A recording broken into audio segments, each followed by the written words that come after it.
ನಮಸ್ಕಾರ. ಆಹಾರ, ಆರೋಗ್ಯ, ಅಧ್ಯಾತ್ಮ ಈ ಸಂಸ್ಕಾರದ ಬೆಳಕಿಗೆ ತಮ್ಮೆಲ್ಲರಿಗೂ ಸ್ವಾಗತ, ಸುಸ್ವಾಗತ. ಇವತ್ತು ನಮ್ಮೊಂದಿಗೆ ಇದ್ದಾರೆ ಪ್ರಸಿದ್ಧರಾದಂಥ ಡಾಕ್ಟರ್ ವಿನಯ್ ಕುಮಾರ್ ಸ್ವಾಮಿ ಅವರು. ಆರ್ಥೋಪೆಡಿಕ್ ಸರ್ಜನ್, ತುಂಬಾ ಪ್ರಚಲಿತವಾದಂತ ಹೆಸರು.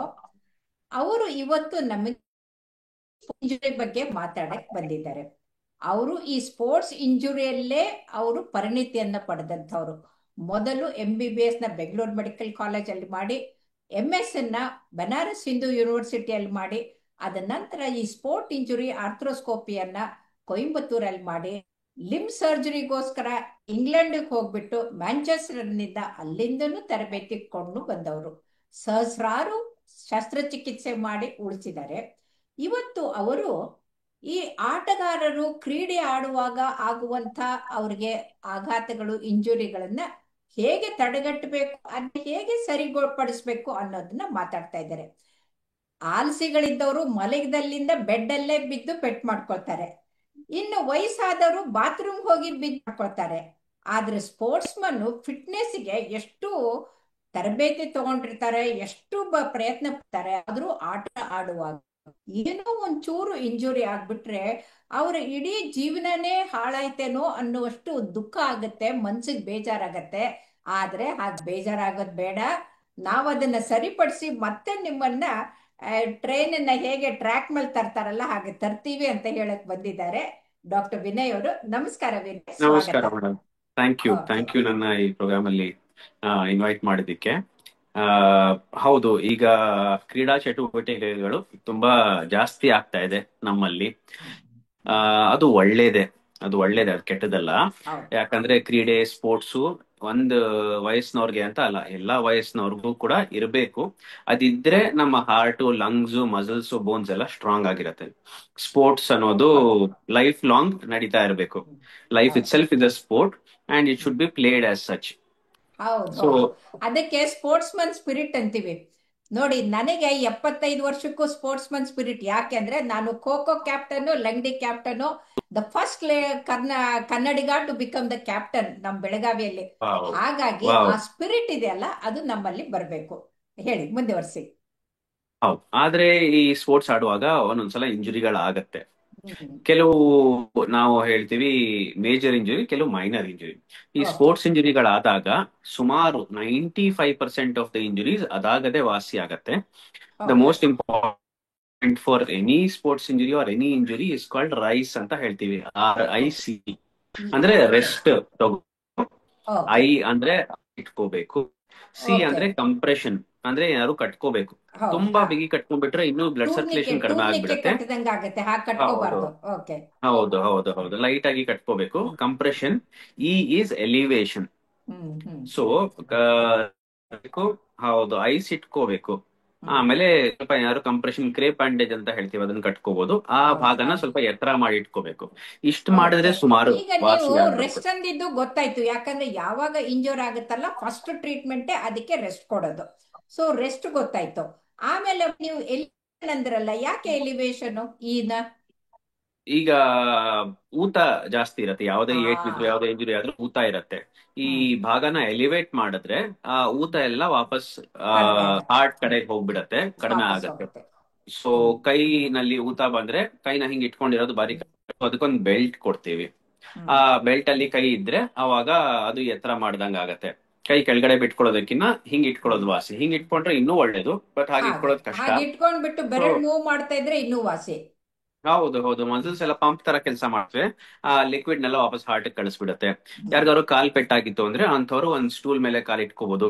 ನಿದ್ದೆ ಮಾಡುವಾಗ 1-2 ದಿಂಬು ಎಕ್ಸ್ಟ್ರಾ ಇಟ್ಕೊಂಡು ಮಲ್ಕೋಬಹುದು. ಅವಾಗ ಕಾಲು ಸ್ವಲ್ಪ ಎತ್ತರ ಇರುತ್ತೆ. ಸೊ ಕಾಲ್ ಕೆಳಗಡೆ ಬಿಟ್ಕೊಂಡು ಕುತ್ಕೋಬಾರ್ದು. ಸೊ ಈ ರೈಸ್ ಅಲ್ಲಿ ಸುಮಾರು ಜನಕ್ಕೆ ಇಂಪ್ರೂವ್ ಆಗ್ಬಿಡುತ್ತೆ. And most of the injuries 3 ವಾರ. ನೀವು ಕೋಲ್ಡ್ ಕಾಂಪ್ರೆಸ್ ಅಂದ್ರಲ್ಲ, ಮೊದಲ ಕಾಲದಲ್ಲಿ ನೋವು ಅಂತಂದ್ರೆ ಬಿಸಿ ಇದನ್ನೇ ಶಾಖ ಕೊಡ್ತಾ ಇದ್ರು. ಆದ್ರೆ ಅದರಿಂದ ರಕ್ತ ಸರಬರಾಜು ಹೆಚ್ಚಾಗಿ ಇನ್ಫ್ಲಮೇಷನ್ ಹೆಚ್ಚಾಗತ್ತೆ ಅಂತ ಈಗ ಐಸ್ ಕೋಲ್ಡ್ ಪ್ಯಾಕ್ ಹಾಕೋಕ್ ಶುರು ಮಾಡಿದ್ದಾರೆ. ಅದು ಯಾಕೆ ಅಂತ ತಿಳಿಸಿ ನಮ್ಗೆ. ಯಾವುದೇ ನೋವು 2 ವಾರದ ಒಳಗಿನ ನೋವಿದ್ರೆ ಐಸು ಚೆನ್ನಾಗಿ ಕೆಲಸ ಮಾಡುತ್ತೆ. ನಮ್ಗೆ ಓಕೆ. ಏಟ್ ಬಿದ್ದಾಗ ಅಲ್ಲಿ ಊತ ಜಾಸ್ತಿ ಇರುತ್ತೆ, ನಾವು ಊತನ ಕಡಿಮೆ ಮಾಡಿದ್ರೆ ನಮ್ಗೆ ರಿಲೀಫ್ ಆಗುತ್ತೆ. ಸೊ ಹ್ಮ್ ನಾವು ಐಸ್ ಇಟ್ಟಾಗ ಅಲ್ಲಿ ಟೆಂಪರೇಚರ್ ಕಡಿಮೆ ಆಗತ್ತೆ, ಆ ಹ್ಮ್ ಊತ ಕಡಿಮೆ ಆಗತ್ತೆ. ಎರಡು ಓಕೆ. ವಾರಕ್ಕಿನ ಹಳೆ ನೋವುಗಳು, ಯಾರಿಗಾರು ಮಂಡಿ ಹ್ಮ್ ಸೌದೋಗ್ಬಿಟ್ಟಿರತ್ತೆ, ಸೊಂಟದ ಹ್ಮ್ ಮೂಳೆ ನೋವು ಇರತ್ತೆ, 3 ತಿಂಗಳು 4 ತಿಂಗಳು ವರ್ಷಾನ್ಗಟ್ಲೆಯಿಂದ ಇರುತ್ತೆ, ಅಂಥದ್ರಲ್ಲಿ ಹ್ಮ್ ಅವರು ಬಿಸಿ ಇಟ್ಕೋಬೇಕಾಗತ್ತೆ. ಓ ಆ ಬಿಸಿ ಓ ಜಾಸ್ತಿ ಇಟ್ಟಾಗ ಅಲ್ಲಿ ಬ್ಲಡ್ ಸರ್ಕ್ಯುಲೇಷನ್ ಜಾಸ್ತಿ ಹೋಗುತ್ತೆ. ಓಕೆ ಬ್ಲಡ್ ಸರ್ಕ್ಯುಲೇಷನ್ ಜಾಸ್ತಿ ಹೋದಾಗ ನಮ್ ನೋವು ಕಾಸ್ ಮಾಡೋದು ಸಬ್ಸ್ಟೆನ್ಸ್ ಪಿ ಅಂತ ಒಂದು ಫ್ಯಾಕ್ಟರ್. ಆ ಓಕೆ ಬ್ಲಡ್ ಸರ್ಕ್ಯುಲೇಷನ್ ಅಲ್ಲಿ ಜಾಸ್ತಿ ಹೋದಾಗ ಸಬ್ಸ್ಟೆನ್ಸ್ ಪಿ ಅಲ್ಲಿಂದ ವಾಶ್ ಔಟ್ ಆಗ್ಬಿಡತ್ತೆ, ಆ ಬ್ಲಡ್ ಅದನ್ನ ಓಕೆ ತಗೊಂಡು ಹೋಗ್ಬಿಡತ್ತೆ. So okay. ಪೇಷಂಟ್ಸ್ಗೆ ನೋವು ಕಡಿಮೆ ಆಗುತ್ತೆ. 2 ವಾರಕ್ಕಿನ್ನ ಒಳಗಡೆ ನೋವಿಗೆ ಐಸು, 2 ವಾರಕ್ಕಿನ ಹಳೆ ನೋವುಗಳಿಗೆ ಮೇಲಕ್ಕೆ ಹೀಟ್. ಶಾಖ. ಹ್ಮ್ ಯಾವ್ದೇ ಇಂಜುರಿ ಆದ್ರೂ ಐಸು. ನಾವು ಸ್ಪೋರ್ಟ್ಸ್ ಓಕೆ ಅಲ್ಲಿ ಗೇಮ್ಸ್ ಅಲ್ಲಿ ಓಕೆ. ನೋಡ್ತೀವಿ, ಟಿವಿಲಿ ನೋಡಿದಾಗ ಯಾರಿಗಾರು ಏಟ್ ಬಿತ್ತು ಅಂದ್ರೆ ಅವಾಗ ಐಸ್ ಪ್ಯಾಕ್ಸ್ ಇಡ್ತಾರೆ, ಯಾರು ಬಿಸಿ ಹಾಟ್ ವಾಟರ್ ಬ್ಯಾಗ್ ಇಡೋದಿಲ್ಲ. Okay okay. ಮುಂದೆ ನೋವು ಜಾಸ್ತಿ ಆದಾಗ ಏನ್ ಮಾಡ್ತೀರಿ? ಯಾವ ತರದ್ದು ಇಂಜುರಿ ಆಗಿದೆ ಅಂತ ಅಕಸ್ಮಾತ್ ಹೇಗ್ ಅವ್ರಿಗೆ ಕಂಡುಹಿಡಿತೀರಿ? ಅವ್ರು ಯಾವ ಪರೀಕ್ಷೆಗಳೇನು? ಹೌದು, ಡಾಕ್ಟರ್ನ ಯಾವಾಗ ವಿಸಿಟ್ ಹ್ಮ್ ಮಾಡಬೇಕು ಹ್ಮ್ ಅಂದ್ರೆ, ನೀವು ನಡಿಯಕ್ಕೆ ಆಗ್ತಿಲ್ಲ ಹ್ಮ್ ಅಂದ್ರೆ ಅವಾಗ ಡಾಕ್ಟರ್ನ ವಿಸಿಟ್ ಮಾಡಬೇಕು. ನೀವು ಕುಂತ್ಕೊಂಡ್ ನಡೀತಿದ್ದೀರಾ ಅಂದ್ರೆ ಡಾಕ್ಟರ್ ಮಾಡ್ಬೇಕು. ಕೈಗೆ ಓಕೆ. ಪೆಟ್ಟಾಯ್ತು, ಆ ಕೈ ಬಳಸಕ್ಕೆ ಎತ್ತಕ್ಕೆ ಆಗ್ತಿಲ್ಲ ಅಂದ್ರೆ ಅವಾಗ ಹ್ಮ್ ಹ್ಮ್ ಡಾಕ್ಟರ್ನ ವಿಸಿಟ್ ಮಾಡ್ಬೇಕು. ಹ್ಮ್ ಸೊ ಈ ತರ ಎಲ್ಲ ಅವ್ರಿಗೆ ಸಮಸ್ಯೆ ಇದ್ದಾಗ ನಡಿಯಕ್ಕೆ ಡಾಕ್ಟರ್ನ ವಿಸಿಟ್ ಆಗದೆ ಇದ್ರೆ ಮಾಡ್ಬೇಕು. ಫ್ರಾಕ್ಚರ್ ಆದ್ರೆ ತಾವಾಗೆ ಬಂದೇ ಬಿಡ್ತಾರೆ. ಯಾಕಂದ್ರೆ ನಿಜ ನಡೀತಾ ನಿಜ ಇರೋರು ನಿಜ ನಿಜ. ಮೈ ಮರ್ತ್ಕೊಳ್ತಾರೆ, ಆದ್ರೆ ನಡಿಯಕ್ ಆಗದೆ ಇದ್ದವ್ರು ಬರ್ತಾರೆ. ಓಕೆ. ಹೌದು, ಫ್ರಾಕ್ಚರ್ ಗಳೇನಾದ್ರು ಆದ್ರೆ ಅದಕ್ಕೆ ಎಕ್ಸ್ರೇ ಮಾಡಿಸ್ತೀವಿ, ಎಕ್ಸ್ರೇದಲ್ಲಿ ಗೊತ್ತಾಗುತ್ತೆ. ಹ್ಮ್ ಲಿಗಮೆಂಟ್ ಅಂತ ಹೇಳ್ತೀವಿ, ಹ್ಮ್ ಎರಡು ಮೂಳೆನ ಸೇರಿಸುವಂತದ್ದು ಲಿಗಮೆಂಟ್. ಓಕೆ ಇದು ನಮ್ಮ ಮಂಡಿ ತುಂಬಾ ಓಕೆ. ಕಾಮನ್ ಆಗೋದು ಮಂಡಿ ಲಿಗಮೆಂಟ್ ಇಂಜುರಿ. ಹ್ಮ್ ಇದು ಮಂಡಿಯ ತೊಡೆ ಮೂಳೆ, ಇದು ಹಾ ಮಂಡಿಯ ಕಾಲಿನ ಮೂಳೆ, ಅದನ್ನ ಹಾ ಕನೆಕ್ಟ್ ಮಾಡೋದು ಇಲ್ಲಿ ಲಿಗಮೆಂಟ್ ಅಂತ ಇದೆ. ಹಾ ಸೊ ಆ ಓಕೆ. ಲಿಗಮೆಂಟ್ ಯಾರು ಇಂಜುರಿ ಆಯ್ತು ಅಂದ್ರೆ ನಮ್ಗೆ ಆತರ ಡೌಟ್ ಇದ್ದಾಗ ನಾವು ಅದಕ್ಕೆ MRI ಸ್ಕ್ಯಾನ್ ಅಂತ ಮಾಡಿಸ್ತೀವಿ. ಒಂದು ಮಂಡಿ ಬ್ರಿಡ್ಜ್ ಒಳಗೆ, ಇದ್ದಾಗೆ, ಬ್ರಿಡ್ಜ್ ತರ. ಹೌದು, ಬ್ರಿಡ್ಜ್ ಸೈಕಲ್ ಬಿಟ್ವೀನ್ ಅಲ್ಲಿ, ದ ಟು. ಹಾ ನಿಜ, ಸೈಕಲ್ ಅಲ್ಲಿ ಚೈನ್ ಇದ್ದಂಗೆ. ಓಕೆ. ಹಾ ಇದೊಂದ್ ಟಯರು ಇದೊಂದ್ ಟಯರು, ಅದು ಹಾ ಎರಡನ್ನು ಕನೆಕ್ಟ್ ಮಾಡೋ ಮಧ್ಯಕ್ಕೆ. ಚಿನ್ನು. ಓಕೆ. Very good. ಹಾ ಮಂಡಿ ಒಳಗೆ ಮೆನಿಸ್ಕಸ್ ಅಂತ ಇರುತ್ತೆ, ಈ ತರ ಎರಡು ನೀಲಿ ಓಕೆ. ಕಲರ್ದು. ಹಾ ಹಾ ದೇವರು ಹಾ ಎರಡು ಮೂಳೆ ಒಂದಕ್ಕೊಂದು ಟಚ್ ಆಗ್ಬಾರ್ದು ಅಂತ ಕೊಟ್ಟಿರ್ತಾರೆ, ಶಾಕ್ ಓ ಅಬ್ಸಾರ್ಬರ್ ತರ. ಅದೇ ಆ ಯಾರು ಇಂಜುರಿ ಮೆನಿಸ್ಕರ್ ಆಗಿತ್ತು ಟೇರು ಆಗ್ಬೋದು. ಹಾ ಆಗ್ಬೋದು. ಈ ತರ ಲಿಗಮೆಂಟ್ ಮೆನಿಸ್ಕಸ್ ಯಾರು ಸಮಸ್ಯೆ ಇತ್ತು ಅಂತ ನಮ್ಗೆ ಅನಿಸ್ತು ಅಂದ್ರೆ ನಾವು ಅವಾಗ ಒಂದು ಹ್ಮ್ MRI ಸ್ಕ್ಯಾನ್ ಅಂತ ಮಾಡಿಸ್ತೀವಿ. ಹ್ಮ್ ಯೂಶಲಿ ಇದಕ್ಕೆ ಕೆಲವು ತರ ಬೆಲ್ಟ್ಗಳು ಬರುತ್ತೆ, ಅದನ್ನ ಕೊಡ್ತೀವಿ ಅವ್ರಿಗೆ. ಹ್ಮ್ ನಮ್ಮ ಕ್ರೀಡಾಪಟುಗಳಿಗೆ ರೆಸ್ಟ್ ತಗೊಳ್ಳಿ ಅಂತ ಹೇಳ್ತೀವಿ, ಅವರು ಆ ಹ್ಮ್ ತರದ್ರಲ್ಲಿ ಸರಿ ಹೋಗ್ತಾರೆ. ಅಂಡ್ ಏನ್ ತಪ್ಪು ಮಾಡಿದ್ರು, ಆಡುವಾಗ ಯಾಕೆ ಇಂಜುರಿ ಆಯ್ತು ಅದನ್ನು ಕೂಡ ನೋಡ್ಬೇಕಾಗತ್ತೆ, ಅದನ್ನು ಕೂಡ ಓಕೆ. ಸರಿಪಡಿಸ್ಕೋಬೇಕಾಗತ್ತೆ ಮುಂದಿನ ಸಲದಿಂದ ಈ ಅಂದ್ರೆ ತರ ಆಗದೆ ಇರ್ಲಿ. ರಾಂಗ್ ಮೂವ್ಮೆಂಟ್ಸು ರಾಂಗ್ ಥಿಂಗ್ಸು ಮಾಡಿದ್ರೆ ಖಂಡಿತ ಅಂತಂದು. ಖಂಡಿತ. ಬಟ್ ಎಷ್ಟೋ ಅಂಡ್ ಸಲ ನನಗೆ ನೆನ್ಪಿದ್ದಂಗೆ, ನಾವು ಮಕ್ಕಳಾಗಿದ್ದಾಗ ಜಪಾನ್ ನಲ್ಲಿ ಒಲಿಂಪಿಕ್ಸ್ ಆಯ್ತು. ಪಾಪ ಹಾ ಏನೂ ತಪ್ಪು ಮಾಡಿರ್ಲಿಲ್ಲ ನಮ್ಮ ಆ, ಭಾರತದ ಟೀಮ್ನವ್ರು ಯಾವಾಗ್ಲೂ ಗೋಲ್ಡ್ ಮೆಡಲ್ ತಗೊಳ್ತಾರೆ ಅಂತ ಕೋಪದಿಂದ ಹಾಕಿ ಸ್ಟಿಕ್ ಇಂದ ಹೊಡೆದು ಹೊಡೆದು ಪೆಟ್ಟು ಓ ಮಾಡ್ಬಿಟ್ಟಿದ್ರು. ಓ ಓ ಇದು ಅಂದ್ರೆ ಸ್ಪೋರ್ಟ್ಸ್ ಮನ್ ಸ್ಪಿರಿಟ್ ಇಲ್ದೇ ಇರೋರು ಪಾಕಿಸ್ತಾನದವರು ನಿಜ. ಆಟಗಾರ ಮಾಡಿರೋದದು. ಓಕೆ, ಓ ಹೇಳಿ ಮುಂದುವರ್ಸಿ. ಅದೇ, ಹೊರಗಡೆ ಇನ್ಫ್ಲುಯೆನ್ಸ್ ಇಂದ ಯಾರು ಆದ್ರೆ ನಾವೇನು ಮಾಡಕ್ಕಾಗಲ್ಲ, ನಮ್ ತಪ್ಪ ಏನಾದ್ರು ಇದ್ರೆ. ಹೌದೌದು. ಈಗ ಹೌದು. ಟ್ರೈನಿಂಗ್ ಅಲ್ಲಿ ಅತಿಯಾಗಿ ಮಾಡಿದ್ರು, ಅವ್ರ ಕೈಲಿ ಎಷ್ಟು ಶಕ್ತಿ ಇದೆಯೋ ಅದಕ್ಕಿಂತ ಜಾಸ್ತಿ ಆಟ ಮಿತಿ ಆಡಕ್ ಮೀರಿ. ಹೋದ್ರು, ಆ ತರದ್ರಲ್ಲಿ ಹ್ಮ್ ಆಗತ್ತೆ. ಯೂಶಲಿ ಇಂಜುರಿಗಳು ಕೊನೆ ಹ್ಮ್ ಟೈಮ್ ಅಲ್ಲಿ ಆಗತ್ತೆ, ಲಾಸ್ಟ್ 1 ಗಂಟೆ 2 ಗಂಟೆ ಕಾಲದಲ್ಲಿ, ಯಾವಾಗ ಸುಸ್ತಾಗಿರತ್ತೋ ಹಾ ಅವಾಗ ಹೌದು ಯಾರು ಹೌದು. ತುಂಬಾ ಅತಿಯಾಗಿ ಆಟ ಆಡಕ್ ಹೋದ್ರೆ ಅವಾಗ ಆಗತ್ತೆ. ಸೊ ಈ ಯಾವುದೇ ನಿಮ್ ಕ್ರೀಡಾ ಚಟುವಟಿಕೆ ಇರುವಾಗ ಅಂದ್ರೆ ಅದ್ರ ಸೋಲ್ತೀವಿ ಅನ್ನೋ ಭಯಕ್ಕೆ ಓವರ್ ಎಕ್ಸರ್ಟ್ ಮಾಡ್ಕೊಂಡು ಪ್ರಯತ್ನ ಮಾಡಕ್ ಹೋದಾಗ ಏನೋ ಕಷ್ಟ ಹಾ, ಆಗ್ಬೋದೇನೋ. ಹಂಗಂತಾನೂ ಹ್ಮ್ ಅಲ್ಲ, ಹಂಗಂತಾನೂ ಹ್ಮ್ ಅಲ್ಲ. ಈಗ ನಾವು ಹ್ಮ್ ಯಾವ್ದೇ ಚಟುವಟಿಕೆ ನಡೆಸ್ತಾ ಇದೀವಿ, ಸೇ ಹ್ಮ್ ಬ್ಯಾಡ್ಮಿಂಟನ್ ಆಡ್ತಾ ಇದೀವಿ, 2 ಹ್ಮ್ ಗಂಟೆ ಕಾಲ ಬ್ಯಾಡ್ಮಿಂಟನ್ ಆಡ್ತಾ ಇದೀವಿ, ಈ ಲಾಸ್ಟ್ 15 ಸುಸ್ತಾಗಿರತ್ತೆ. ನಿಮಿಷದಲ್ಲಿ ಸುಸ್ತಾಗಿರತ್ತೆ. ಆ ಟೈಮಲ್ಲಿ ಹ್ಮ್ ಇಂಜುರಿಗಳಾಗೋ ಚಾನ್ಸಸ್ ಜಾಸ್ತಿ. ಜಾಸ್ತಿ. ಓಕೆ. ಜಂಪ್ ಹಾ ಆಗ್ತಾರೆ, ಲ್ಯಾಂಡ್ ಆಗುವಾಗ ಮಸಲ್ಸ್ ಅಲ್ಲಿ ಸ್ಟ್ರೆಂತ್ ಇರೋದಿಲ್ಲ, ಆ ಕಾಲ್ ಟ್ವಿಸ್ಟ್ ಬೀಳ್ತಾರೆ. ಆಗ್ಬಿಡತ್ತೆ. ಸೊ ಆ ಹ್ಮ್ ತರ. ಸೊ ನೀವು ಕೊನೆ ಹ್ಮ್ 10-15 ನಿಮಿಷಗಳಲ್ಲಿ ಸ್ವಲ್ಪ ಹ್ಮ್ ಕೇರ್ಫುಲ್ ಆಗಿರ್ಬೇಕು ನಿಮ್ಮ ಕ್ರೀಡಾ ಹ್ಮ್ ಚಟುವಟಿಕೆನಲ್ಲಿ. Okay okay. ಹಾ ಓಕೆ ಓಕೆ. ಇನ್ನು ಸ್ವಲ್ಪ ಅಪರೂಪಕ್ಕೆ ಈ ತರದಲ್ಲಿ ಆಪರೇಷನ್ ಗಳು ಬೇಕಾಗತ್ತೆ, ತುಂಬಾ ಹ್ಮ್ ಜಾಸ್ತಿ ಲಿಗಮೆಂಟ್ ಡ್ಯಾಮೇಜ್ ಆಗೋಯ್ತು ಆ ಹ್ಮ್ ತರ ಯಾರು ಇತ್ತು ಅಂದ್ರೆ ಅವಾಗ ಆಪರೇಷನ್ ಗಳು ಮಾಡ್ತೀವಿ. ಆಪರೇಷನ್ ಗಳು ಒಂದು 2-3% ಜನಕ್ಕೆ ಮಾತ್ರ ಬೇಕಾಗತ್ತೆ. ಬೇಕಾಗತ್ತೆ. 97% of the sports injuries recover without any surgery. Okay so okay. ನಾನು ಸ್ಪೋರ್ಟ್ಸ್ ಅವ್ರಿಗೆ ಇಂಜುರೀಸ್, ಬೇಗನೆ ರಿಕವರ್ ಆಗ್ಬೇಕು, ಬೇಗನೆ ಸರಿ ಆಗ್ಬೇಕು ಅಂತಂದವರು ಸರ್ಜರಿಗೆ ಬಂದಾಗ ಯಾವ ತರದ ಸರ್ಜರಿ ಇದೆ? ಓಪನ್ ಮಾಡಿ ಮಾಡ್ತೀರಾ ಅಥವಾ ಕ್ಯೂ ಹೋಲ್ ಅಲ್ಲಿ ಆರ್ಥ್ರೋಸ್ಕೋಪಿ ಮಾಡಿ ಮಾಡ್ತೀರಾ? ಹೇಗ್ ಮಾಡ್ತೀರಿ? ಈಗ ಆಲ್ಮೋಸ್ಟ್ ಎಲ್ಲಾ ಸರ್ಜರಿಗಳು ನಾವು ಕೀ ಹೋಲ್ ಅಲ್ಲಿ ಮಾಡ್ತಾ ಇದೀವಿ. ಕೀ ಹೋಲ್ ಸರ್ಜರಿ ಅಂದ್ರೆ ಒಂದು ಚಿಕ್ಕ ಕ್ಯಾಮ್ರಾ ಇರುತ್ತೆ, ಸ್ಕಿನ್ ಅಲ್ಲಿ ಒಂದು ಚಿಕ್ಕ ಹೋಲ್ ಮಾಡಿ ಆ ಕ್ಯಾಮ್ರಾ ಜಾಯಿಂಟ್ ಒಳಗೆ ಹಾಕ್ತಿವಿ. ಫಾರ್ ಎಕ್ಸಾಂಪಲ್ ಮಂಡಿ ಒಳಗೆ ಹಾಕ್ತಿವಿ.